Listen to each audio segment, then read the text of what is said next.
অনেক অনেক বছর আগের কথা। একটা ছোট্ট রাজ্যে জন্ম হয়েছিল রাজকুমারী আরশির। সে ছিল খুব সুন্দরী, কিন্তু ভীষণ অহংকারী। সে ভাবত, আমি রাজকন্যা, সবাই আমার কথা শুনবে, আমার চেয়ে বড় কেউ নেই। আরশির বাবা রাজা খুব চিন্তায় পড়লেন।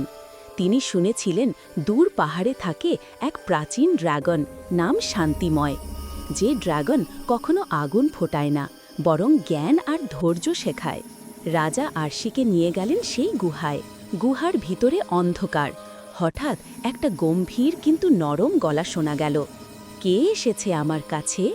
আরশি ভয় না পেয়ে চেঁচিয়ে বলল, আমি রাজকুমারী আরশি, তুমি কে? বেরিয়ে আয়। আলো জ্বলে উঠতেই দেখা গেল এক বিশাল নীল সবুজ ড্রাগন। তার চোখ ছিল গভীর সমুদ্রের মতো শান্ত। সে হাসল, আমি শান্তিময়, তুমি এসেছো বলে আমি খুশি, কিন্তু আমার কাছে আসতে গেলে 3টে পরীক্ষায় পাশ করতে হবে। আরশি হেসে বলল, আমি সব পারি। প্রথম পরীক্ষা, নদীর পাথর। শান্তিময় নিয়ে গেল একটা উত্তাল নদীর ধারে।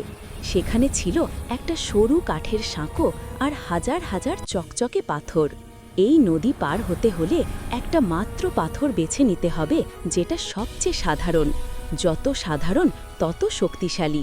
আরশি অনেক সোনালি, লাল, নীল পাথর দেখে হাত বাড়ালো, কিন্তু শেষে একটা ধূসর, খসখসে, কোনো সৌন্দর্যহীন পাথর তুলে নিল।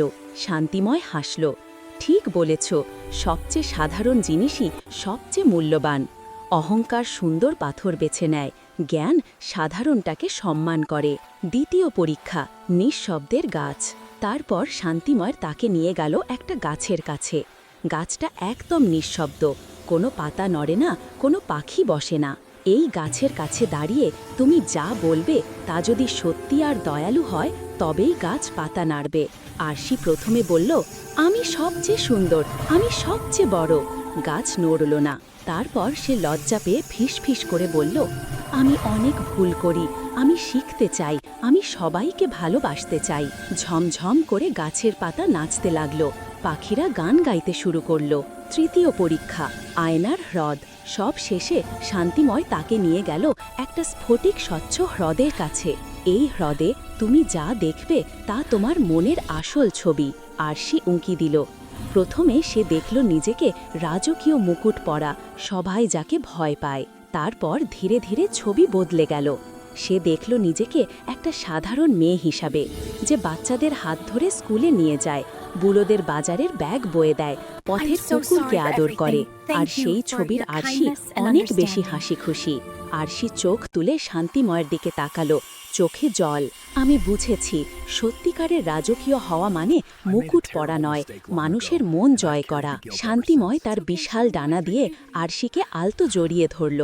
তুমি পাশ করেছ, এখন তুমি আমার ছোট্ট বন্ধু, যখনই দরকার আমি তোমার পাশে থাকব।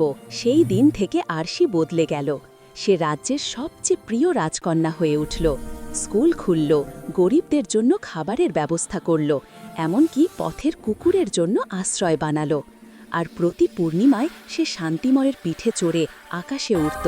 তারা দুজনে মিলে রাজ্যের সব বাচ্চাদের গল্প শোনাত, কিভাবে একটা অহংকারী মেয়ে আর একটা জ্ঞানী ড্রাগন মিলে শিখেছিল সবচেয়ে বড় শক্তি হলো নম্রতা, সবচেয়ে বড় ধন হলো দয়া, আর সবচেয়ে বড় রাজ্য হলো একটা ভালোবাসায় ভরা হৃদয়। চতুর্থ পাঠ, ভুল শিকারের সাহস। পঞ্চম দিন সকালে শান্তিময় আরশিকে নিয়ে গেল একটা ভাঙা সেতুর কাছে। এই সেতু আমি নিজের ভুলে ভেঙেছি অনেক বছর আগে। তখন আমি গর্ব করে ভেবেছিলাম আমার ডানা দিয়েই সবাই পার হবে, কিন্তু একটা ছোট্ট খরগোশ পড়ে গিয়ে পা ভেঙেছিল। শান্তিময় মাটিতে বসে বলল, আমি সেই খরগোশের কাছে ক্ষমা চেয়েছিলাম, আজও সে আমার সবচেয়ে কাছের বন্ধু। আরশি চুপ করে শুনল। সেদিন সে গিয়ে রাজপ্রাসাদের সবাইকে বলল, আমি আগে তোমাদের অনেক কষ্ট দিয়েছি, আমি ভুল করেছি, ক্ষমা করো। সবাই অবাক হয়ে গেল, আর সবাই তাকে আরও ভালোবাসতে শুরু করল। পঞ্চম পাঠ, সোনার কান। ষষ্ঠ দিন শান্তিময় আরশিকে নিয়ে গেল একটা বুড়ো গাছের নিচে। এই গাছ 500 বছর ধরে দাঁড়িয়ে আছে, কিন্তু সে কখনো নিজের গল্প বলে না। সে শুধু শোনে, পাখির, বাতাসের, বাচ্চাদের। আরশি সারা দিন গাছের নিচে বসে রইল। সে শুনল একটা ছোট্ট ছেলে তার মাকে বলছে, আমি পড়তে পারি না বলে সবাই আমাকে বোকা বলে। সন্ধ্যায় আরশি ফিরে এসে রাজ্যে প্রথম স্কুল খুলল, যেখানে কেউ কখনো কাউকে বোকা বলবে না, শুধু শেখাবে আর শুনবে। ষষ্ঠ পাঠ, সময়ের মূল্য। সপ্তম দিন শান্তিময় আরশিকে দিল একটা ছোট্ট বীজ। এটা লাগাও, কাল দেখো কি হয়।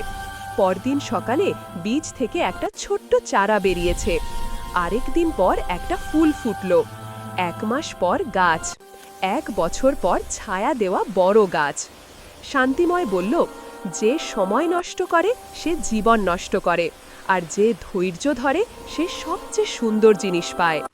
আরশি সেই থেকে আর কখনো এখনই চাই বলে জেদ করত না। সপ্তম পাঠ, নিজেকে ভালোবাসা। শেষ দিন শান্তিময় আরশিকে নিয়ে গেল একটা উঁচু পাহাড়ের চূড়ায়। সেখানে একটা ছোট্ট আয়না ছিল। এখানে তাকাও। আরশি দেখল নিজেকে। কোনো মুকুট নেই, কোনো গয়না নেই, শুধু একটা সাধারণ মেয়ে যার চোখে আলো। তুমি যেমন আছো তেমনই যথেষ্ট। নিজেকে ভালোবাসলে তবেই অন্যকে ভালোবাসতে পারবে। আরশি কেঁদে ফেলল।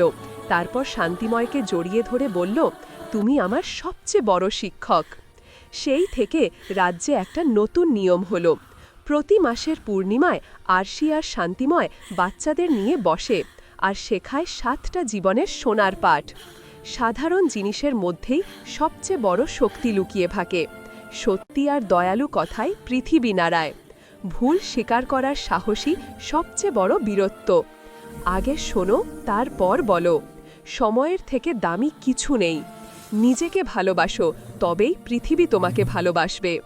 সবচেয়ে বড় রাজত্ব একটা দয়ালু হৃদয়ের মধ্যে। আর সেই রাজ্য আজও সবচেয়ে সুখী রাজ্য বলে পরিচিত, কারণ সেখানে একটা ছোট্ট রাজকুমারী আর একটা জ্ঞানী ড্র্যাগন মিলে প্রমাণ করেছে যে শিখতে চায় তার জন্য পৃথিবীটা একটা বিরাট স্কুল। গল্প শেষ।